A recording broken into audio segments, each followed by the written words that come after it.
こんにちは、テリーです。こんばんは、ゆっくりです。ご視聴ありがとうございます。ありがとね。さて、最近は起動するたびにランチャーで、カラフルな 1.12 を見せつけられながらのゲーム再開です。予定通りならテリーも近々仲間入りよね。それで、どの程度重いのかと少々ググってみたのですが、どうも 1.9 の頃から重くなったようです。未だに 1.8 台でプレイしていて、ある意味正解だったのかもしれません。つまり、今のノートパソコンを窓から本投げるしかないのね。運が良かったらハードディスクが致命的損傷を免れるので却下です。まあともかく、色々新企画を考えているものの、当面は動作が軽そうな地底に逃げ込むことも視野に入れ始めています。すぐには新パソコン買わないのね。さて前回は闇の村化計画の一環として、村の地下でのゾンビスポナーを探し始めました。あとは、ラバ脱走信号弾計画で、リードが切れて花火が飛んだらしい、といった感じです。せっかくラバたちがテリーのために脱走したのにね。で、それぞれの計画で試したいことが出てきてしまいました。まず脱走信号弾計画ですが、ひとまず花火の使用を検証する前に、遠くから目視できそうな仕掛けに作り変えます。レッドストーンランプね。さすがに回路に疎い私でも、上に伸ばして一つ置きにレッドストーンランプを点灯させる仕掛けくらいは作れそうです。この仕掛けの心配事は、描画距離圏内ギリギリの遠さから、光ったかどうか識別できるかどうかくらいです。なので、一番下のレッドストーンダストの挙動なんて心配していませんでした。点灯してくれなかったのね。というわけでテイク2です。今度は慎重にテストした上で、サガンとレッドストーンランプの位置をすべて入れ替えました。そして早速サガンをポイ捨てしてみたところ、ちょっと意外な結果です。トロッコが8秒で1周することは確認済みだったのですが、ポイ捨てから点灯まで13秒もかかりました。1周目で拾えてないということ？まあ多分、ポイ捨てする場所がレール下のホッパーの真上だったのが悪くて、受け渡しにもう1周余計に要したのだと思います。まあ最大16秒ほどで点灯ということで、次は遠方からの見え方の確認です。そういえばマイクラでは、真正面に見据えるよりも、画面端あたりで視野に収める方が鮮明に見えるんですよね。視野角の設定のためでしょうか。それにしてもちっちゃいわね。で、ついでに描画距離圏内と圏外の境目を調べてみたら、秘密通路は圏内でした。つまり、ピラミッドの形状から大体推測できますが、ラバたちは闇の村駅を出発して5秒後あたりで、描画距離圏内に入ってしまっていたようです。それで秘密通路から抜けた時には、花火がとっくに上がってた、ということかしらね。先に調べておけばよかったです。さて次は、新たに醸造したポーション8セットを手に、ゾンビスポナー探しの続きにかかります。目安であと1時間少々の作業と言っていたわね。こちらも予定変更となります。少々やりそびれた作業がありました。というのは、現状のやり方では、地上から15メートルほどまでにゾンビスポナーが生成されていた場合に、見つけづらいんです。一応風車型7より上方向は、ゾンビ越えで聞き分けようと予定してたのですが、従来の採掘間隔より広げている影響で心もとないです。なので、風車型7の採掘高度を多少引き上げます。ただ、この作業は意外と難航しました。採掘高度を上げすぎると砂岩が出てきて掘りづらいんです。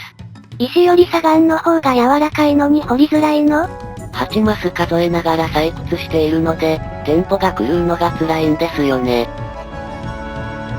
結局テスト採掘を3つの高さで行うことになってしまい、最も下の砂岩がちょうど頭上に来る高さを見つけるまで、調整に時間がかかってしまいました。主には手直し時間ね。というわけで、前回より8ブロック上の高さで、改めて風車型7を開始しました。前回直下した地点は8メートルだけ直下です。ただし、もはや格子状一つ置きの地点しか掘らないつもりなので、8メートル直下も一つ置きの地点のみ行います。そしてほどなく1周目のやり残し直下は終了。さらに9分で2周目のやり残しも完了です。すなわち現時点でこんな感じです。そろそろ前回採掘した範囲に追いつくわね。なお、結局ここまで新たな洞窟は掘り抜きませんでした。でもしかし、以前秘密通路上で、そこそこ近くからゾンビ声が聞こえていたんですよね。それを思い出して、この高さにも洞窟があるはずだと思ったんです。そういえば村人が秘密通路で逃げ惑っていたわね。さて、困りました。この秘密通路、もろに風車型7の通路と重なっています。1メートルでもずれてくれていれば手間かからなかったのに。まあ結局、レールをひっぺがして風車型で掘った後に、レールを張り直すことにしました。ちなみに目印として使用している松明やレッドストーンは、従来の風車型とは使い方を変えています。採掘しながら8マス数えるのは容易なので、普段はレッドストーンを使わずに、数えにくいところだけ、松明と松明の間にレッドストーンを巻くようにしています。あと、砂岩は直下した場所だけ設置するようにしました。さてやっと秘密通路を抜けて、ここからは前回の採掘エリアを超えた新たな直下ポイントです。前回より8メートルだけ多く直下することになるだけよね。まあでも2、3割は作業量が多くなります。と、ポーション使うの忘れてました。ともかく、バタバタしたのはここまでで、その後のスポナー探しは順調です。岩盤付近で夜が来てしまっても、ビーコン有効範囲なので焦らずに、遠慮なく狭いスペースで就寝して、埋没からの脱出を試してみる余裕があったり、四方が石で塞がれたところで溶岩に飛び込んで、溶岩脱出まで手間取る余裕があったりです。つまり、余裕と付け加えて印象を変えたいのね。その3分ほど後に、ようやくゾンビ声にありつきました。格子状一つ置きに変えたので、ひょっとしたら見逃したスポナーかもしれません。念のため久々に掘り当てることにしました。で、40秒ほどで洞窟掘り当てましたが、意味がなかったようです。その丸石、すでに直下した後よね。そしてその3分後、不思議な体験をしました。そもそも普段のプレイで地下でベッドを使うのは、セーブポイントを設定したい時くらいで、採掘中にセーブポイントが必要になる事態はなかなか想定しづらいです。多分経験がありません。なので、まさか地下で星空を見ながら就寝できるなんてことは、さすがに想定していませんでした。これ、ベッド就寝中は私の位置が固定されそうなので、意外と星空見たい時に有効じゃないでしょうか。地下で会えてみたい時があればね。さて、やっと3周目が終了です。4周目にかかります。その後は時折洞窟を掘り当てても相変わらずで、ゾンビスポナーは見当たらず。どうやら秘密通路で聞こえてたゾンビ声の洞窟を掘り当てましたが、やはりゾンビスポナーは見当たらず。落下直後に1体のゾンビに襲われましたが、ゾンビスポナーは見当たらず。30分ほどかかって4周目を終了したところで、今回の持参ポーションは使い切っていました。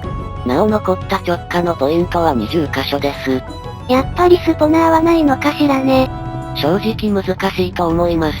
なお5周目は村を少々超えた範囲で、ここまででゾンビスポナーが見つからなければ、闇の村化計画は予定通り断念です。さて闇の村の様子ですが、おおむね村人たちはこちらの家に集まっているようで、おそらくこの家が最後の砦なのでしょう。廃村化計画は順調のようね。で、ショッキングなことが一つ。井戸でピコピコハンマーを待っていた村人が、いなくなりました。そして、またも最後にネタバレですが、ラバたちは脱走していました。つまりランプは光っていたのね。いえ、完全に想定外です。この時点ではランプはまだ光っておりません。しかしここで光り始めました。つまり、検証成功ということ？ちょっと仕様の理解に苦しんでいます。一応ようやく少々の結果が出せたわけですが、想定していたのは、光るのはリードが切れてから最大16秒のち。しかしラバとロバが2頭ともレール下のホッパーの真上にいたとは考えにくく、やはり最大8秒程度の遅延で光り始めると思うんです。一応トロッコで高速移動中だったので、ラバたち周辺のチャンクの生成が遅れることも考えられるのですが、つまり、秒が距離圏内圏外の境が、関係してない可能性が出てきたのね。さて、色々手間取って予定がずれ込んでしまいましたが、次回こそ残りの直下20本を済ませ、ネザーに進出する予定です。では、次回も頑張っていきます。それではまたね。バイバイ。